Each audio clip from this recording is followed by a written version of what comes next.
नमस्कार, मैं हूं कमल मिश्रा और आप देख रहे हैं आयॉन भारत। क्या वाकई इजराइल की टारगेट लिस्ट में ईरान के सर्वोच्च नेता आयतुल्ला अली खामनेई है? क्या यही इस भयंकर युद्ध का आखिरी पड़ाव हो सकता है? और क्या नेतन्याहू ने इस साजिश की पुष्टि कर दी है? आज की रिपोर्ट में हम लेकर आए हैं वो तथ्य जो इस गंभीर टकराव को एक निर्णायक मोड़ पर ला सकते हैं। 16 जून 2025 को इजरायली पीएम बेंजामिन नेतन्याहू का चौंकाने वाला दावा सामने आया है। अमेरिकी चैनल एबीसी को दिए इंटरव्यू में इजराइल के प्रधानमंत्री नेतन्याहू ने कहा कि मैं खामनेई को निशाना बनाने से इनकार नहीं करता, हम वही कर रहे हैं जो हमें करना चाहिए। अब सवाल यह है कि क्या इससे युद्ध खत्म होगा? जब पूछा गया कि क्या इससे संघर्ष बढ़ेगा तो नेतन्याहू ने जवाब दिया कि इससे संघर्ष नहीं बढ़ेगा, यह इसे यानी इसी संघर्ष को खत्म कर देगा। नेतन्याहू ने कड़ा रुख अपनाते हुए कहा कि ईरान हमेशा के लिए युद्ध चाहता है, वे हमें परमाणु युद्ध के कगार पर ला रहे हैं। इजराइल बुरी ताकतों के खिलाफ अकेला खड़ा है।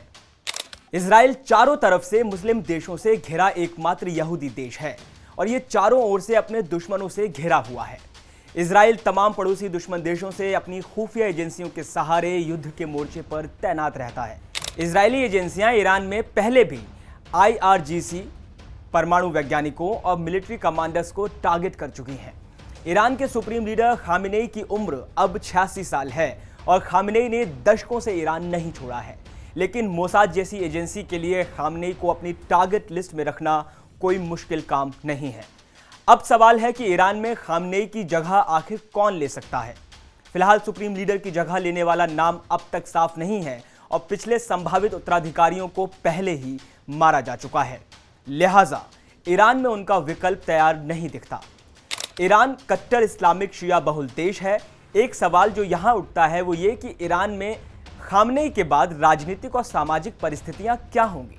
क्या ईरान की विचारधारा बदलेगी? भारतीय रक्षा विशेषज्ञ कमर आगा के मुताबिक जब तक युद्ध की स्थिति है तब तक हार्डलाइनर्स सत्ता में रहेंगे। शांति की स्थिति में ईरान में लिबरल विचारधारा उभर सकती है। ईरान इजराइल संघर्ष के बीच नेतन्याहू का अमेरिकी संदेश भी चर्चा में है। नेतन्याहू कहते हैं कि आज ये तेल अवीव है, कल ये न्यूयॉर्क हो सकता है। मैं अमेरिका फर्स्ट को समझता हूं, अमेरिका डेड को नहीं। प्रोपेगेंडा बनाम सच्चाई का खाका खींचते हुए नेतन्याहू ने कहा कि ईरान झूठी बातचीत से अमेरिका को गुमराह करता है। हमारे पास ठोस सबूत हैं कि वो सिर्फ परमाणु हथियारों का जखीरा बढ़ा रहे हैं। इधर राजधानी तेहरान से खबर है कि ईरान के सर्वोच्च नेता आयतुल्ला अली खामनेई अपना घर छोड़कर बंकर में रह रहे हैं। इजराइल के लगातार हो रहे हवाई हमलों को देखते हुए ईरानी सेना खामनेई को पूर्वोत्तर तेहरान के एक बंकर में ले गई है। खामनेई के साथ उनके परिवार को भी इसी बंकर में रखा गया है। इजराइल की ओर से शुक्रवार से ईरान के प्रमुख शहरों में हमले किए जा रहे हैं।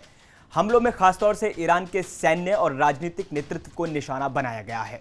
ईरान को डर है कि खामेनेई पर भी इजराइल हमला कर सकता है। ऐसे में सुप्रीम लीडर की सुरक्षा के लिए देश की सेना और सुरक्षा एजेंसियों ने उनको बंकर में शिफ्ट किया है। ईरान आज उसी स्थिति में है जहां सद्दाम हुसैन पहले खाड़ी युद्ध के शुरुआती दौर में थे। इसकी जमीनी हवाई सुरक्षा व्यवस्था चरमरा गई है और इसकी 1970 के दशक की पुरानी वायुसेना बिखर गई है। ईरान ने सद्दाम हुसैन जैसा हश्र होने से बचाने के लिए इजराइल के इर्द गिर्द जो प्रॉक्सी संगठन बनाए थे, सीरिया में हिजबुल्लाह, गाजा में हमास, यमन में होती और इराक में कताइब हिजबुल्लाह, अब ये बुरी तरह से नष्ट हो चुके हैं। ईरान के पास सिर्फ ड्रोन मिसाइल बल है जिसका इस्तेमाल उसने वायुसेना या नौसेना की कमी को पूरा करने के लिए किया है। ईरान अब इजराइल पर सैकड़ों बैलिस्टिक मिसाइल और ड्रोन दाग रहा है जो जनवरी 1991 में सद्दाम हुसैन द्वारा किए गए हमलों से कहीं ज्यादा है, जिसका उद्देश्य यहूदी राज्य को 1991 के खाड़ी युद्ध में घसीटना था। हालांकि वह असफल रहा और जब 2003 में उसका शासन गिर गया तो उसने ईरान के हाथ मजबूत कर दिए।